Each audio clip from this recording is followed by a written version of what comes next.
Dans cette nouvelle causerie du 13 septembre, du vendredi 13 septembre 2013, je voudrais parler d'un aspect de la question astrologique qui n'est pas tellement abordé et qui est celui des relais. C'est-à-dire que les astres, les signaux cosmiques sont là, mais qui les reçoit? Quel est leur impact? Sur qui? Sur quelle région? Sur quelle personne? De quelle façon? Et ça n'est pas une mince affaire. Alors André Barbeau, par exemple, a proposé, il y a déjà quelques temps, d'établir une correspondance entre certaines planètes et certaines régions du monde. Ça relève un peu de ce qu'on appelait, je crois, la chorographie, qui attribue une sorte de géographie sacrée, on parlait comme Jean Richer, qui attribuait tel et tel signe du zodiaque à tel pays ou à telle ville.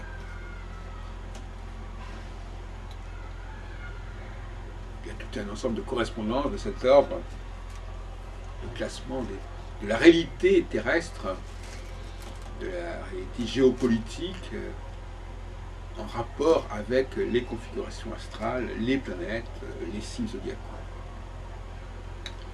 Mais cette forme d'attribution est délicate. Et aujourd'hui, elle n'est pas si populaire que cela. On ne se pose pas clairement la question de l'identité du récepteur. Encore faudrait-il savoir s'il y a des récepteurs spécifiques aux configurations astrales. Voilà donc tout ce champ assez foisonnant et en même temps pas spécialement bien balisé, ou trop bien balisé, que nous allons explorer ce matin, du vendredi 13 septembre 2013.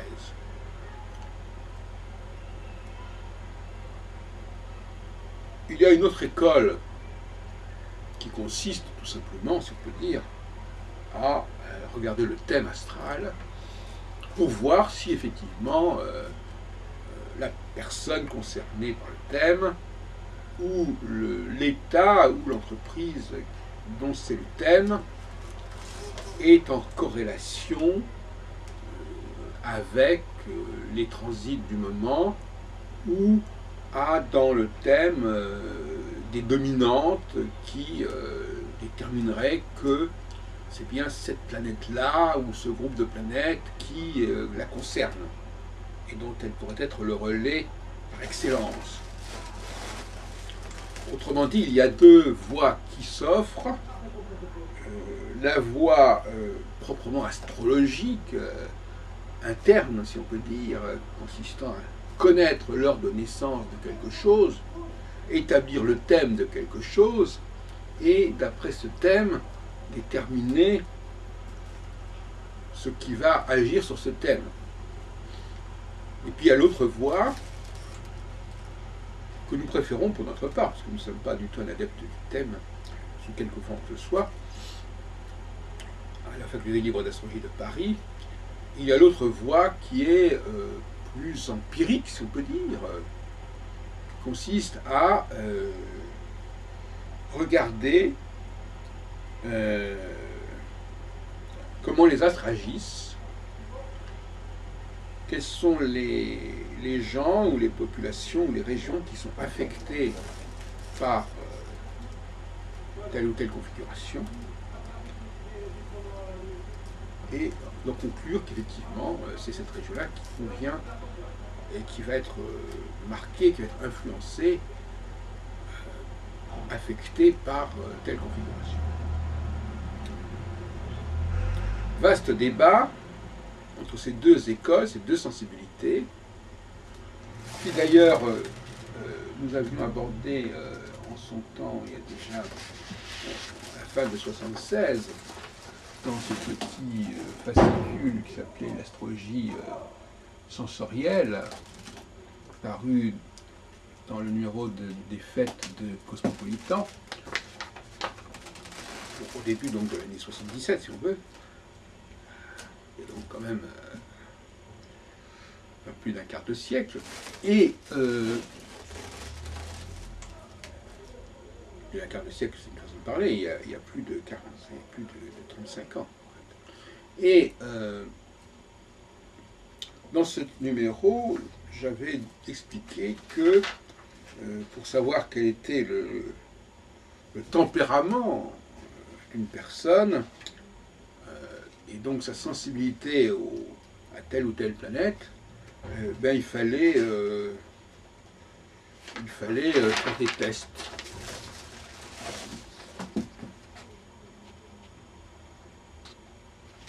Ou bien il fallait regarder les courbes,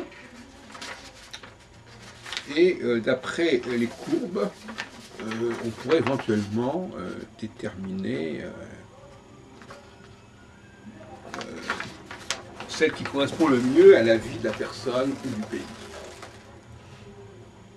Donc cette approche plus pratique, plus sur le terrain, consistant à dire, ben, pour savoir si une planète agit sur vous ou sur un état, eh bien regardons quels sont ses effets, regardons si cet état, au cours d'une certaine durée, est sensible à ces configurations. Donc on pourrait savoir ce qu'on entend par configuration et quelles sont les configurations dont on tient compte. C'est un autre sujet. Si par exemple on ne tient pas compte des étoiles fixes, toutes les configurations des étoiles fixes sont évidemment éliminées. Ce n'est pas notre cas. Bon, enfin c'est un autre sujet. Là nous restons dans les généralités. Alors évidemment, on ne peut pas faire ça avec des enfants qui viennent de naître, ça va de soi. Ou avec un pays qui vient de naître. Et c'est là que la tentation existe de faire le thème, faute de disposer d'informations consistantes sur la durée. On voit que là, le thème est un substitut, quelque part, à la connaissance du terrain. Il ne faudrait pas oublier ce point-là. Toujours est-il qu'aujourd'hui, dans beaucoup de réunions astrologiques, parlant d'astrologie mondiale ou pas, on passe plutôt par le thème natal ou le thème natal, donc avec la précision de l'extrait de date de naissance, ou le thème de la création du pays. Enfin bon, on veut absolument se référer à des données de naissance, entre guillemets. Je trouve que c'est regrettable et qu'on ne peut pas faire l'économie de ce qu'on appelait autrefois une espèce de rectification de l'heure de naissance. C'est pas tout à fait de ce dont je parle, mais je veux dire par là, interroger la personne ou le pays sur des événements majeurs pour déterminer quel était l'élément fondamental qui pouvait jouer au niveau astrologique. On le faisait autrefois pour corriger l'heure de naissance, mais cette méthodologie peut servir aussi pour tout simplement, non pas terminer l'ascendant, mais pour déterminer la sensibilité générale de la personne à telle et telle configuration dans le ciel. Donc c'est un travail assez long que beaucoup d'astrologues se dispensent d'accomplir et préférant justement la formule tout simplement de dire voilà, bon, je fais le thème et puis dans le thème je regarde ce qui se passe et puis s'il y a une planète qui est mieux aspectée ou qui est mieux dans ses dignités, dans son qui est mieux placée dans les angles, peu importe, et bien dans ce cas-là, on va dire que c'est cette planète-là qui va jouer. Cette façon de travailler, je trouve que ça fait problème. On en reparlera. En tout cas, dans le cas d'André Barbeau, on pense notamment au cycle Saturne-Neptune, qu'il met en relation avec le monde communiste, et notamment la Russie. Neptune étant plus ou moins consensuellement attribué par les astrologues en général au monde de la gauche, au rouge, au rose, on est donc arrivé à l'idée que, bon, mais d'un autre côté, on nous parle aussi de Neptune dans le cadre du thème de la Ve République, alors on n'est pas sorti de l'affaire. Bon. Alors, je voudrais, avant d'aller plus loin, évoquer d'autres pistes de recherche consistant à se dire, est-ce que, bon, parce que finalement la grande question c'est celle-là, tout le monde n'est pas affecté à tout moment par tout ce qui se passe dans le cosmos. Donc qui est affecté à quel moment par ce qui s'y passe? Donc, déjà, on refuse l'idée de tout est dans tout, et tout explique tout, et tout est concerné par tout. On est obligé de faire un travail un tout petit peu plus puissant. Aujourd'hui, en tout cas, en ce qui concerne l'astrocyclologie qui est enseignée à la Faculté libre d'astrologie de Paris, on va dans l'idée qu'il y a des relais qui sont avant tout des relais de personnes, de personnalités, je dirais même. Une personnalité assez charismatique. Ce sont ces personnes-là, en petit nombre, relativement, et ça n'est pas déterminé par le thème natal, nécessairement. Ce sont ces personnes-là qui sont les relais, les courroies de transmission entre les configurations significatives du ciel et les événements, les enjeux qui se présentent sur Terre. Alors, évidemment, ces personnages ne sont pas si faciles que cela à identifier. Ça fait penser un peu à l'Évangile, où il fallait trouver, on avait annoncé qu'il venait de naître un Messie, et le roi Hérode avait envoyé des enquêteurs pour déterminer qui ça pouvait être qui venait de naître à ce moment-là. Je crois qu'on a la même histoire avec Moïse, d'ailleurs, dans les légendes, sinon dans le texte biblique. Et je renvoie à mon livre « Le Montuf et l'astrologie », paru en 1985 à Milan chez Arquet. Et donc, qui est concerné, qui est porteur de cette énergie? C'est une grave question, et on voit qu'elle est effectivement associée avec l'affaire de la naissance à Bethléem, avec les rois mages qui, guidés par une étoile, l'étoile de Bethléem, vont au chevet ou au berceau de Jésus. Il y a dans cette idée-là quelque chose du même ordre, quelque part. C'est-à-dire que le cosmos, oui, il est là, mais qui cela concerne-t-il? Ça ne nous est pas dit. C'est à l'astrologue de trouver, justement, la correspondance. Et ce n'est pas en étudiant le cosmos qu'il la trouvera.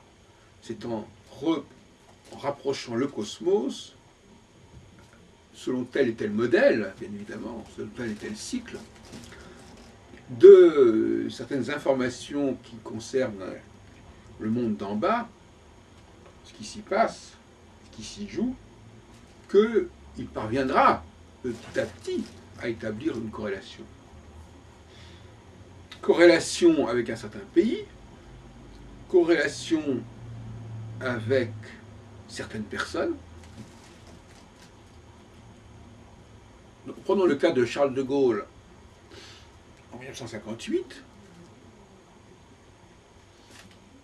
Les configurations pouvaient laisser entendre que certains types de choses pouvaient se produire, mais encore fallait-il savoir qui en serait le porteur.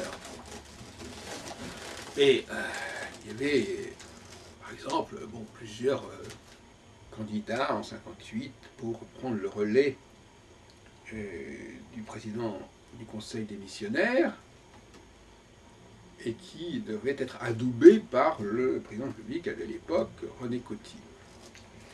Et parmi eux, il y avait effectivement De Gaulle. comme possibilité, sachant qu'il fallait qu'il soit approuvé ensuite par le Parlement et obtienne une majorité de députés. Le gouvernement soit, on connaît bien toutes ces combinaisons gouvernementales, on les voit en Belgique, on les voit en Italie, etc. Donc, en Espagne. Donc, effectivement, on pouvait étudier le dossier de ces différents candidats, Pleven, Flumelin, Mitterrand, Bidault et De Gaulle. Et d'après leur vie, voir quelles étaient les planètes récurrentes qui intervenaient régulièrement quand des choses importantes se produisaient, quand ils étaient particulièrement marquants ou marqués par l'histoire, par la vie politique. Marquants quand ils pouvaient créer autour d'eux une dynamique, et marqués lorsque, cette dynamique étant fléchissante, ils en étaient aussi les victimes de ce déclin et de cette déperdition de charisme, en quelque sorte. Vous pouvez donc penser il aurait fallu penser, en tout cas, que De Gaulle avait quand même ses chances à ce moment-là, et tous les astrologues de l'époque ne le pensaient pas. André Barbeau, par exemple, dans les astrologiques, reconnaît qu'il n'avait pas vraiment parié sur De Gaulle. Sur la base de son thème astral, justement. C'est ça le problème. C'est là qu'il a été piégé, c'est qu'il a cru qu'il suffisait de regarder le thème astral pour savoir quels étaient les candidats qui étaient les mieux placés, alors que ce n'est pas forcément la bonne solution, la bonne idée. Il aurait bien valu regarder ce qui était arrivé. Et là, quand même, De Gaulle, il y avait quand même des choses qui étaient importantes, notamment en 1944, où il avait formé autour de lui un gouvernement de large rassemblement, et dans les mêmes configurations, 14 ans plus tard, 2 fois 7, dans le système donc, des cycles de 7 ans, qui est quand même un cycle reconnu généralement par les astrologues, et notamment par les gens qui travaillent sur Saturne, ou sur la Lune. Bon, il y avait quand même des chances de dire que De Gaulle pouvait faire son retour. Bon, voilà. Donc effectivement, c'est comme ça qu'on peut faire de la bonne prévision, parce qu'effectivement, d'autant plus que ce qui est intéressant, c'est que ce n'était pas une élection. Ce qui est intéressant avec la 4ème République, justement, et notamment avec la fin de la 5ème République, la 4ème République, c'est que le calendrier n'est pas figé. Et donc il est beaucoup plus en phase avec la réalité astrologique que de nos jours. De nos jours, sous la 5ème République, bon, les élections se déroulent de manière mécanique, sauf quand il y a, ce qui est quand même rarissime, enfin, ça s'est produit effectivement entre 69 et 74, entre le départ de Gaulle, qui provoque donc une nouvelle élection présidentielle, et la mort de Pompidou en 74, qui provoque également une nouvelle élection présidentielle. Donc il y a eu une période un petit peu perturbée, mais depuis 1974, donc ça fait quand même déjà une quarantaine d'années, les choses se sont produites aux heures, aux dates prévues. D'abord tous les 7 ans, puis ensuite tous les 5 ans. Donc, on a là un mécanisme qui n'est pas très intéressant parce qu'il n'est pas sous-tendu par la dimension astrologique. Et ça explique pourquoi, finalement, les astrologues sous la 4ème République, comme effectivement André Barbeau, étaient plus favorisés que nous aujourd'hui, parce que ce qui se passe en politique en France, à part le cas de mai 68, effectivement, ou à part le cas de la dissolution de 97, bon, enfin, d'une manière générale, la vie politique au niveau des grandes dates, elle est fixée à l'avance, elle est même fixée à l'avance 20 ans, 30 ans à l'avance, à la limite. Donc ça, c'est pas très intéressant. En revanche, sous la 4ème République, il y avait des changements gouvernementaux, des changements de ministères, comme celui de Mendes France. Pourquoi à tel moment, pourquoi combien de temps, pourquoi à un moment donné ça ne marche plus. Tout ça est très intéressant pour l'astrologue. Malheureusement, les astrologues d'aujourd'hui ne connaissent que de très loin les événements successifs de la 4ème République, qui sont d'ailleurs assez complexes.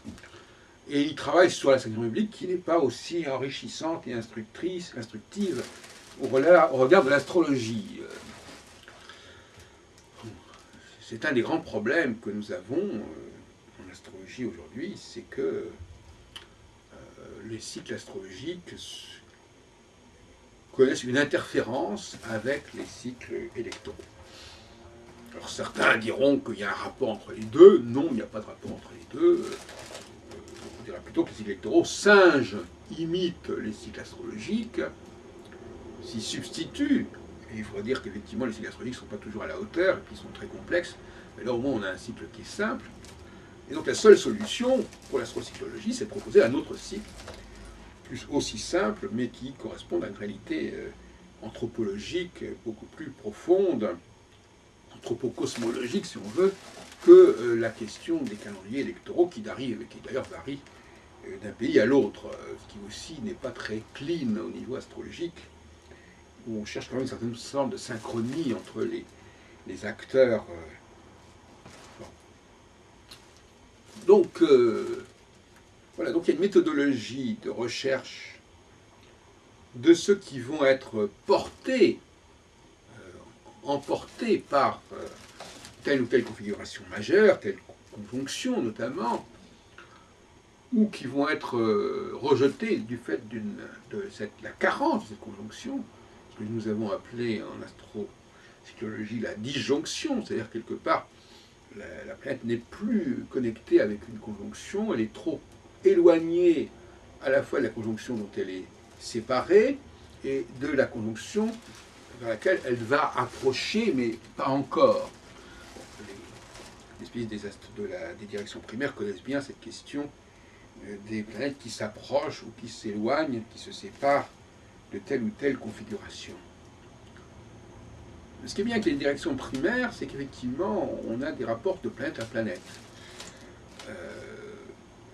On dirige une planète vers une autre planète. On peut aussi la diriger d'ailleurs vers un angle, etc. Enfin, bon. Mais malheureusement, ces directions de planète à planète sont totalement fictives. Et donc elles ne correspondent à aucun élément visuel, puisque ce sont des progressions qui correspondent à des correspondances problématiques, on va dire, qui sont arbitraires, en tout cas qui n'ont pas une visualisation, une corporéité en quoi que ce soit.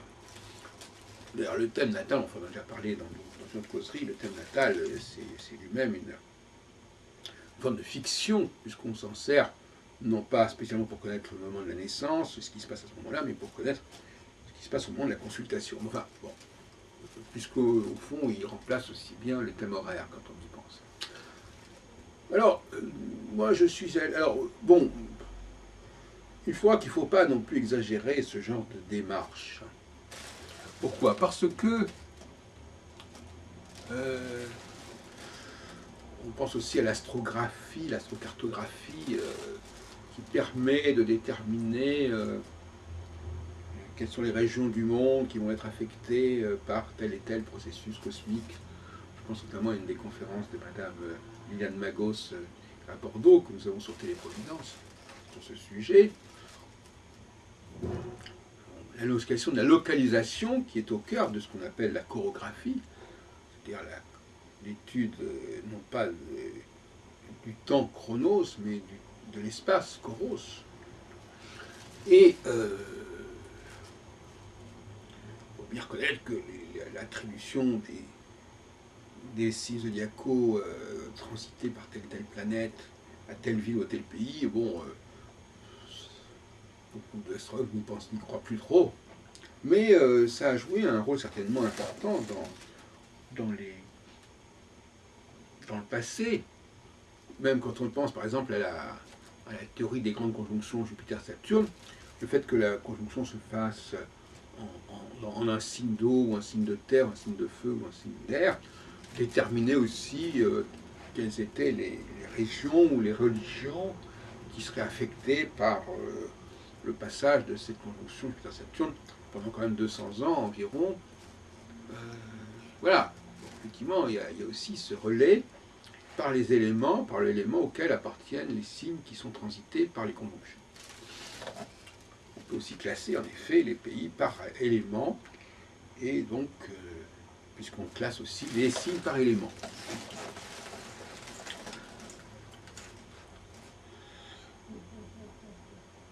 Alors, très franchement, je préfère la formule de l'étude des individus que celle de l'étude des pays. D'abord parce que je pense que une configuration a une valeur universelle et qu'elle peut fort bien agir au même moment sur des pays extrêmement différents, sur des régions du monde extrêmement différentes, et pas seulement du fait que c'est une région du Scorpion, comme Israël, ou la région du Lion, comme la France, peu importe, je ne vais pas rentrer dans les détails de ce genre. Je pense à l'ouvrage, je pense à l'éclipse de 1654 en Lyon, dont Elisabeth Labrousse a fait un ouvrage qui s'appelle L'entrée de Saturne dans le Lion, et qui reliait la France avec l'éclipse en question, au nom du fait que la France aurait été marquée par le lion. Bon, on peut continuer comme ça indéfiniment. Moi, je ne suis pas un expert dans les corrélations entre planètes, signes et pays. Mais l'idée que le cycle de Saturne-Neptune affecte en particulier telle et telle région du monde, ça me paraît assez discutable. Je pense que si on regarde bien, les événements du même ordre peuvent se produire ailleurs, notamment les événements du type ce qui s'est passé en 89, c'est-à-dire un démantèlement d'un ensemble. C'est un type d'événement qui est assez récurrent et qui a affecté petit à petit à peu près tous les pays, tous les ensembles du monde, tous les empires. Rien de spécial. Tout empire doit passer par des crises de ce genre. Crises qu'il surmonte, et donc qui n'aboutissent pas à son démantèlement, ou crises qu'il ne surmonte pas. Et s'il ne les surmonte pas, c'est notamment du fait justement de la présence de personnages à la hauteur de la mission, ou qui sont capables de résister suffisamment aux forces centrifuges. Deux cas de figure se présentent en effet. Soit il s'agit d'une configuration qui favorise les unions, comme par exemple l'Union européenne, la CE en 1957, et il faut à ce moment-là quelqu'un qui soit capable de mener à bien cette mission, ou bien au contraire, il s'agit de forces qui ébranlent une région, et il faut trouver quelqu'un. Alors soit il y a ceux qui vont aggraver cette situation, qui sont des leaders, je dirais, de type spartakiste, c'est-à-dire des leaders qui vont mettre de l'huile sur le feu et qui vont profiter de cette débâcle pour mener à bien l'indépendance de leur pays, par exemple. Et inversement, il peut y avoir aussi des personnages conjonctionnels qui, traversant une période disjonctionnelle, parviennent malgré tout à tenir le cap et à empêcher ou à limiter les dégâts. Alors que les énergies conjonctionnelles sont très affaiblies. J'ai déjà dit dans une précédente causerie que rien n'est joué en astrologie et que il y a beaucoup de perspectives, beaucoup d'opportunités qui ne aboutissent pas, enfin qui aboutissent jusqu'à un certain point, mais pas jusqu'à un résultat marquant, et dont on a tendance à ne pas tenir compte. Alors qu'en réalité, il faut mettre la barre pas trop haut pour pouvoir intégrer un grand nombre de situations. Si on met la barre plus haut, on n'a plus que des situations extrêmes et qui ne décrivent pas la réalité sur le terrain, au quotidien, au niveau cyclique, et qui faussent l'analyse de l'astrologie. faut se méfier des simplifications de l'histoire. De l'historiographie, l'histoire a tendance à schématiser après coup un certain nombre de choses, et l'astrologie n'a pas à travailler sur ces schématisations. Les rapports entre astrologie et histoire sont des rapports complexes. L'astrologie n'a pas à s'aligner sur la science historique et sur les découpages et les formulations de la science historique. Mais en même temps, il faut bien qu'elle ait un regard sur le monde, mais qui lui est propre, et notamment au regard de ce cycle de 7 ans, qui, à mon avis, est le fer de lance de la recherche astrologique. Le cycle de 7 ans qui est en connexion avec l'axe Lune-Saturne. 28 ans divisé par 4. Alors, comme je le disais, je préfère de loin aborder le problème de l'impact d'une configuration sur une région, sur un parti, sur une entreprise, en étudiant le cas des leaders, potentiels ou affirmés. On a dit tout à l'heure que ce n'était pas en regardant le thème astral qu'on le saurait. Hein. Je dirais même que c'est très peu probable. Et ces leaders, il n'y en a pas forcément un seul, bien évidemment. Ces leaders, ils sont répartis dans le monde. Ce sont des récepteurs. Ils sont répartis dans le monde. Et là où ils sont présents, c'est là que les choses vont se passer. Et si un leader émigre, eh bien les choses se passent ailleurs. Donc il faut localiser ces espèces d'antennes que sont les leaders, qui sont des antennes qui canalisent l'énergie cosmique et qui la diffusent autour d'eux. Si on prend le cas de Napoléon Bonaparte, il est né très peu de temps après l'indépendance de la Corse. Ou plus exactement, il est né très peu de temps après que la Corse ait été rachetée aux Génois par la France. S'il était né quelques années plus tôt, peut-être qu'il n'aurait pas été en France. Enfin, bon, on peut discuter là-dessus. De même que des personnages comme Necker, comme Mazarin, même comme Concini, ont émigré en France. Et donc, par conséquent, s'ils n'avaient pas émigré, ils n'auraient pas joué ce rôle qu'ils ont pu jouer, etc., etc. Puis il y a aussi l'émigration interne, c'est-à-dire l'ascension sociale, la montée de tel et tel personnage de la province vers la capitale, etc. Tout cela va déterminer à quel endroit l'impact se fait. C'est une sorte de géolocalisation, déterminer où sont les personnages majeurs, ou du moins qui ont un potentiel majeur, parce que si, là aussi on peut se poser la question, s'ils ne sont pas en situation, il est possible qu'ils ne puissent pas faire grand-chose.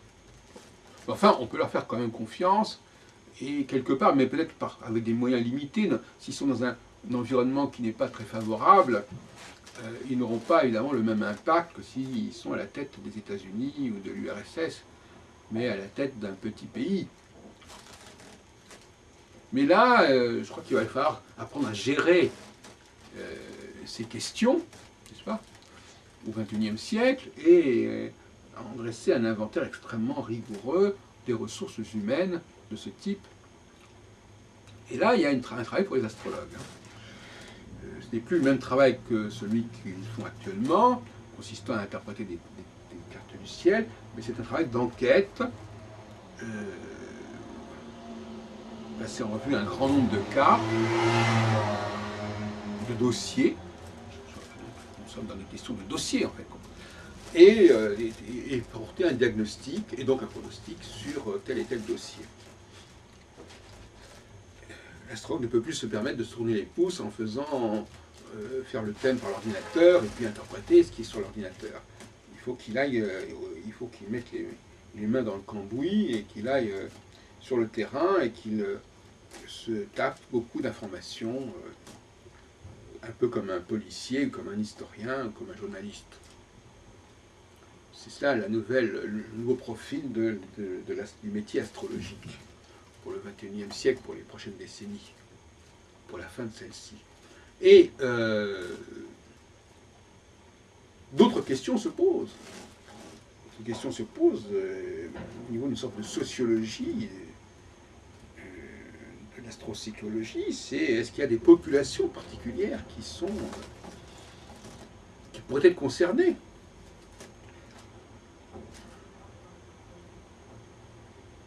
Il y a une très vieille tradition dans ce domaine-là, qui est celle des dynasties monarchiques, dont la France, effectivement, est aujourd'hui un petit peu à l'écart, qui consiste à préserver une lignée pour diriger un pays. Alors, peut-être que c'est quelque chose de mythologique, de mythique, mais néanmoins, ça renvoie peut-être à une vérité. Vérité de dirigeants, puisqu'on est quand même dans le domaine des dirigeants, qui appartiennent à une lignée, qui sont les descendants d'une lignée. Dans ce sens-là, on pourrait dire qu'en effet,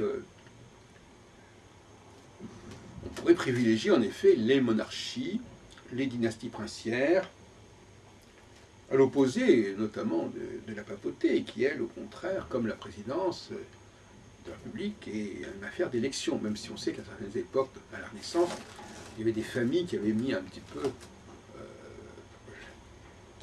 peu contrôlé, je pense aux Borgia et à d'autres, ce qui se passait au niveau de la papauté. C'est vrai que les républiques sont mal loties de ce point de vue-là. Elles ne respectent pas le principe héréditaire, qui est au cœur de l'astrologie, de toute façon. L'hérédité, la filiation est au cœur de l'astrologie, parce qu'on a du mal à croire qu'il n'y ait pas un processus de ce genre-là. Car à l'origine de ces personnages charismatiques, il faut bien qu'il y ait eu un processus qui se soit mis en place. On le constate empiriquement, comme on l'a dit tout à l'heure, en regardant quels sont les personnages qui sont les plus magnétiques, qui sont les plus capables de rassembler autour d'eux des hommes ou des idées. Mais il y a aussi la filiation. On sait que les astrologues d'ailleurs se sont intéressés à ces questions, enfin, comme l'hérédité astrale, l'hérédité planétaire, etc. Mais enfin bon, c'est assez anecdotique en l'occurrence, parce que ça ne concerne pas notre sujet directement. Mais il y a des filiations. Moi je pense effectivement, pour ne rien vous cacher, à la question juive. Moi-même étant d'origine israélite, comme on dit. Alors, est-ce qu'il n'y a pas là une filiation également très minoritaire, de personnages ayant des possibilités de faire avancer les choses, de regrouper autour d'eux, dans le domaine de la politique, dans le domaine de la science, dans le domaine de l'art, dans toutes sortes de domaines, des rôles de rassembleurs, quelque part. Et pour moi, un grand scientifique, c'est un rassembleur. C'est quelqu'un qui relie les choses, qui relie des domaines et des idées. Je parle aussi des philosophes, bien évidemment, n'importe quoi. Et on peut se poser la question. Et on peut aussi se poser la question de la Shoah dans ce sens-là. En tout cas, c'est toutes ces populations qui sont marquées par une forme d'hérédité, de filiation, d'ascendance, comme les dynasties royales, comme les Juifs. Notera que l'Église, qui se voulait un nouvel Israël, n'a pas fonctionné véritablement sur le plan généalogique, de filiation, ce qui est probablement une erreur. Dans d'autres religions, il y a ces phénomènes de filiation. Et le petit-fils ou l'arrière-petit-fils d'un prophète ou d'un grand sage, etc. La tendance à la filiation n'est pas absurde. On l'a d'ailleurs vu récemment on le voit d'ailleurs actuellement en Syrie avec le président syrien qui est le fils de son père. Ça avait même été envisagé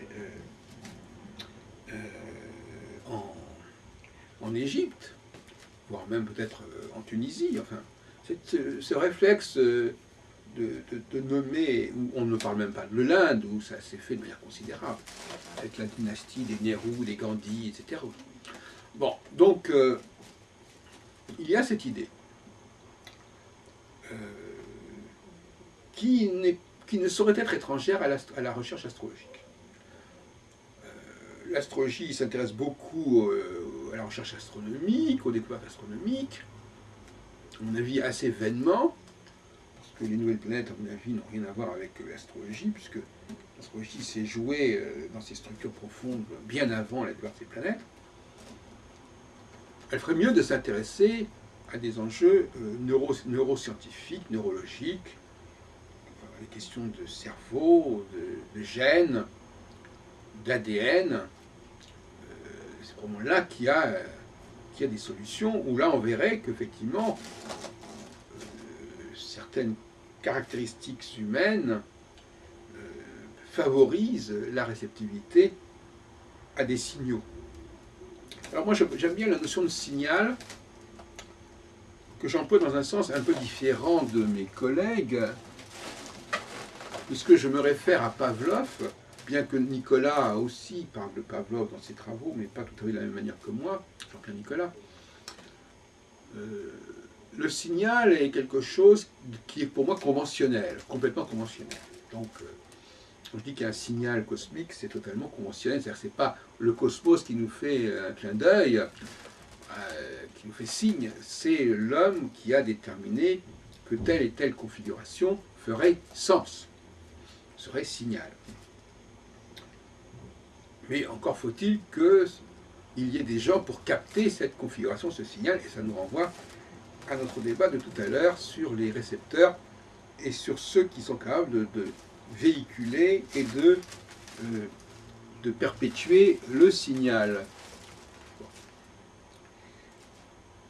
Effectivement, nous avons là la fixation à une époque très ancienne de certaines configurations, très limitées à mon avis. Quand je dis par exemple que Saturne est important en astrocyclologie, ça veut dire que ce n'est pas le cas d'autres planètes. On n'a aucune obligation à accorder à toutes les planètes du système solaire, aussi bien celles qui étaient connues dans l'Antiquité que celles qu'on connaît depuis la fin du XVIIIe siècle, aucune obligation de s'en servir en astrologie. Et on a aussi une certaine liberté en astrologie pour les utiliser comme on l'entend, et notamment en divisant le cycle sidéral par 4, comme dans le cas de Saturne. Et de manière générale, il faudrait diviser toutes les formes de cycles astrologiques par 4. Ce qui donne l'importance d'ailleurs du carré. Et là, au niveau des travaux de Lenoble sur les cycles, ou de Barbeau, bien entendu, je pense que l'importance du carré n'a pas été suffisamment mise en évidence. Il faut absolument diviser le cycle en 4. Tout cycle de deux planètes, puisqu'on ne peut pas à ce moment-là étudier les aspects d'une planète avec une étoile fixe qui ne bouge pas, mais au moins on peut étudier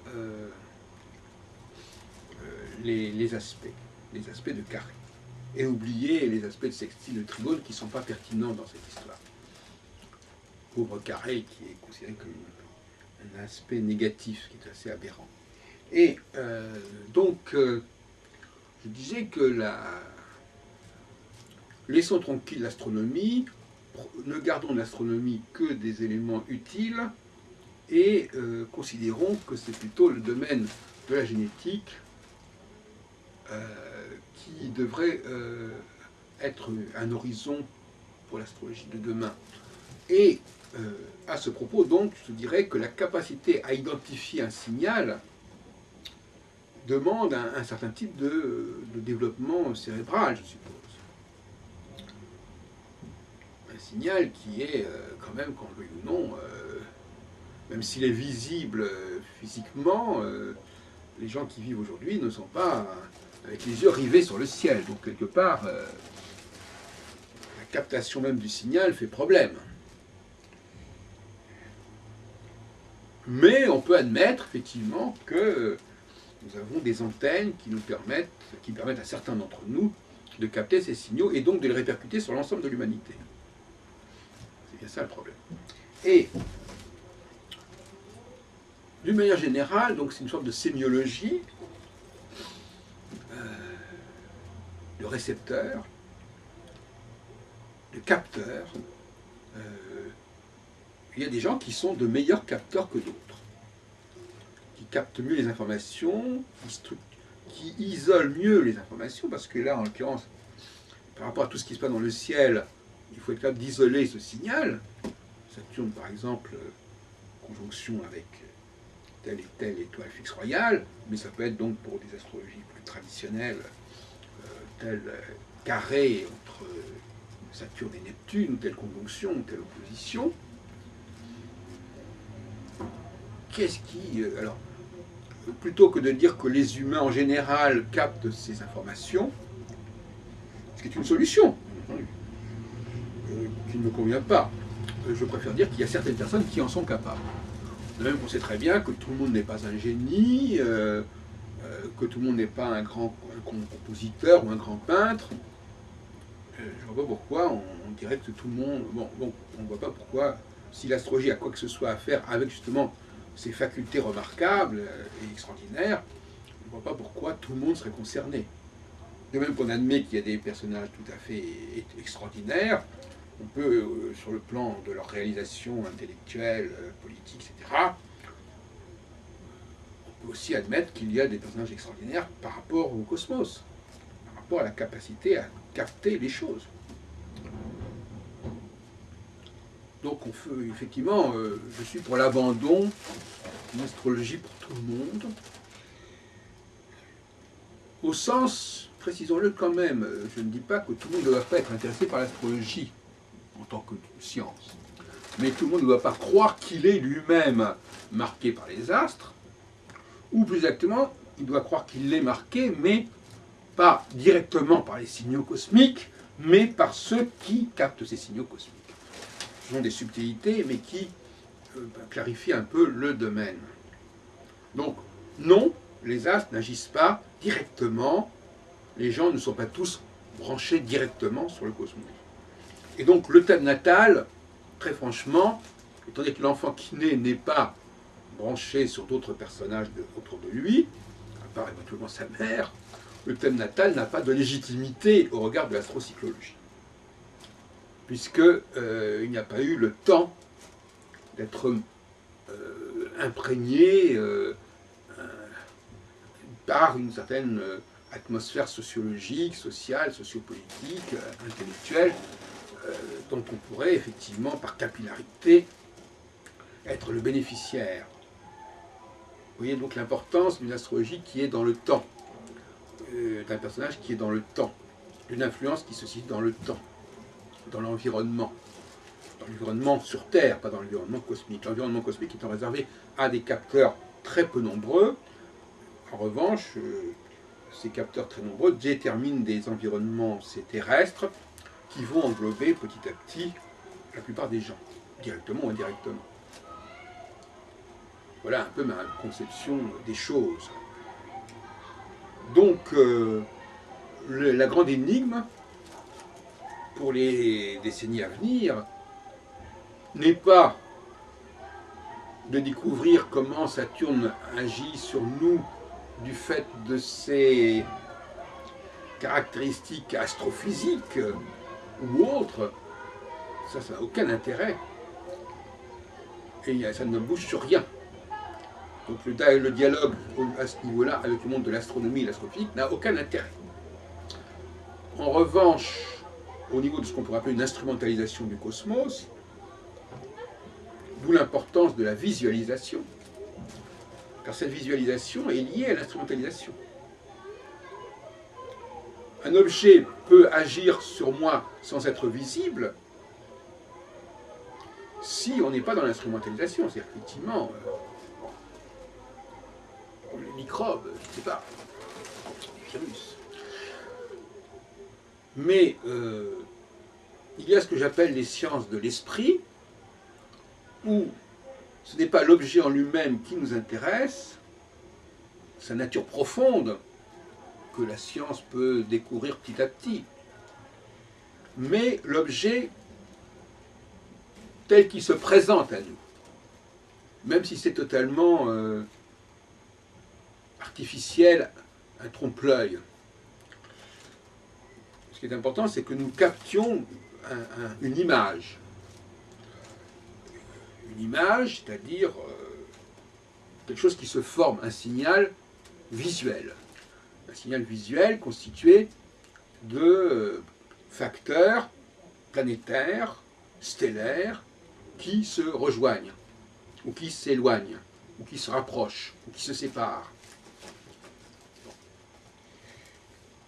Alors même si c'est une étoile fixe, qui n'a rien à voir avec le système solaire, même si cette conjonction n'existe pas en elle-même, sur le plan astronomique, l'apparence des choses, le fait que au niveau d'une carte du ciel, les choses se présentent de cette façon, très superficiellement, cela nous suffit. Voilà, donc ce qu'on demande à l'astronomie, c'est simplement de fournir les matériaux de base, c'est-à-dire une planète, une étoile, nous dire où elle se trouve, et ne pas nous imposer qu'on doit utiliser toutes les planètes ou toutes les étoiles. Ça, c'est pas le problème de l'astronomie. En revanche, le grand problème, c'est la question peut-être de la transmission des caractères acquis, c'est-à-dire comment peut s'être établie une filiation génétique qui accorde à certaines personnes des facultés particulières, qui est un peu la génétique, l'ADN du génie. Bon, là, il y a beaucoup de choses à chercher. Le problème de Lamarck, du néo-lamarckisme, qui reste encore très contesté, mais malgré tout, je pense qu'on va quand même avancer dans ce domaine. Et puis ça a un rapport d'ailleurs avec Darwin, parce qu'il y a aussi un problème de perpétuation des facultés. Alors Darwin a résolu le problème à sa façon en disant que bon, les choses s'étaient mises en place comme ça, mais c'était pas voulu, c'était pas organisé, etc. Enfin, revenons pas là-dessus. Mais plus généralement, il y a en effet la question de notre équipement cérébral, au sens le plus large du terme, avec des fonctions qui sont peut-être même de l'ordre des chakras, ou je ne sais pas, peu importe. En tout cas, il y a un fonctionnement de l'organisme humain qui reste encore beaucoup à explorer. Donc je crois qu'il faut beaucoup plus explorer le corps humain, on pourrait parler d'ailleurs de l'homme zodiaque, que le monde des étoiles et des planètes, dont on sait déjà à peu près ce qu'il faut en attendre.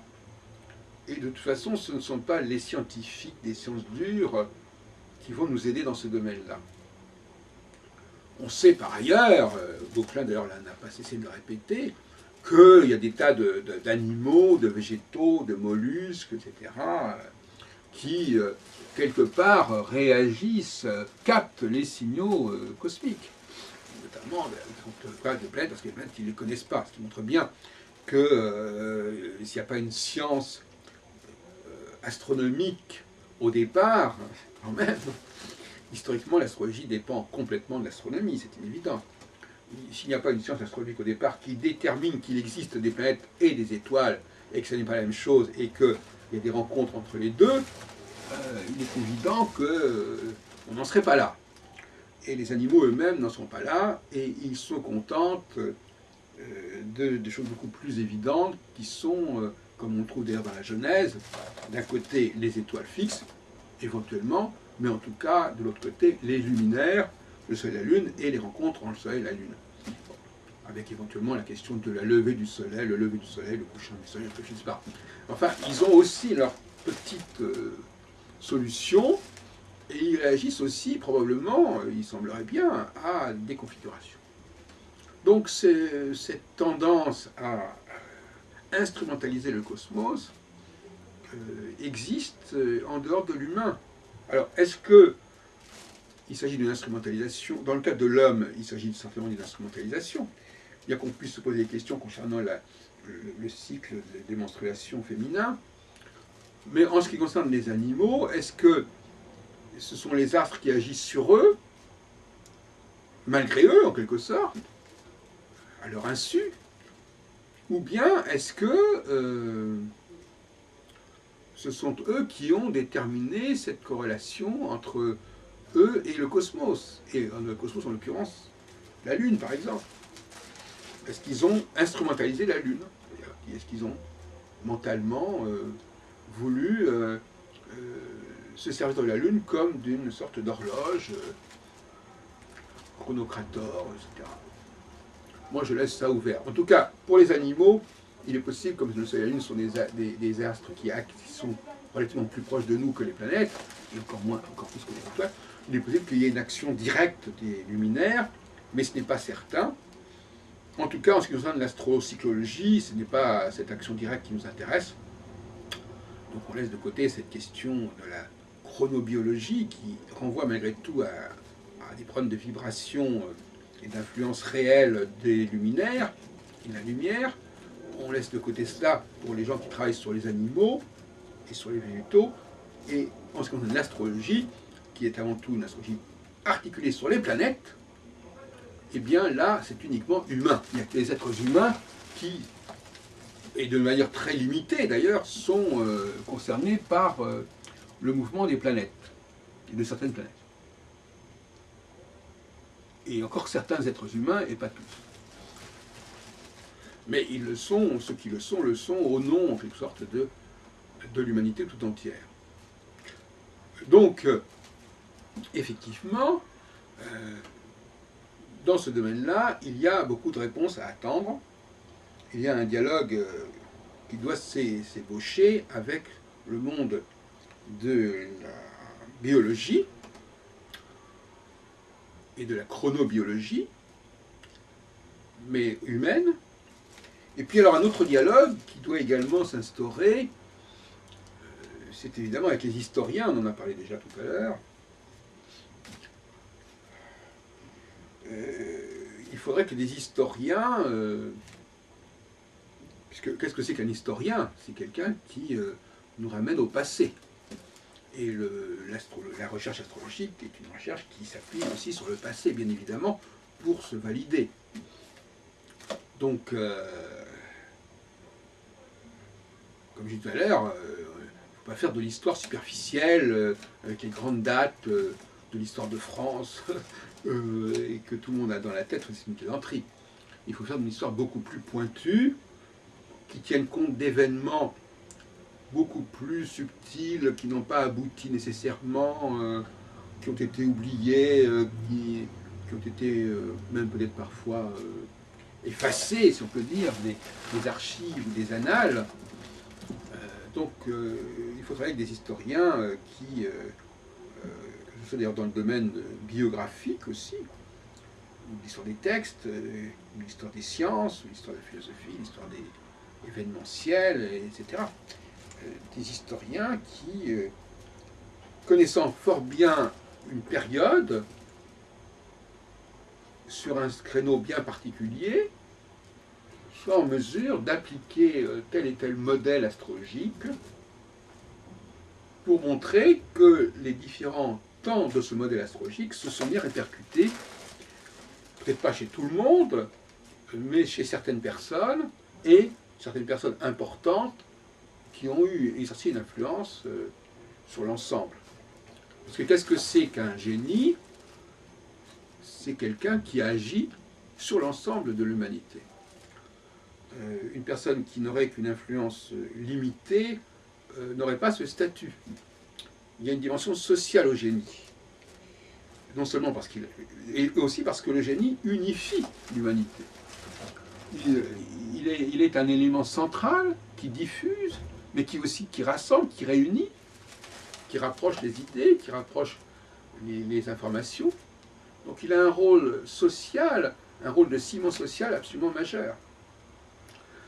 S'il n'y avait pas de génie, la société se scléroserait, serait décadente et s'éparpillerait, chacun ayant sa vérité.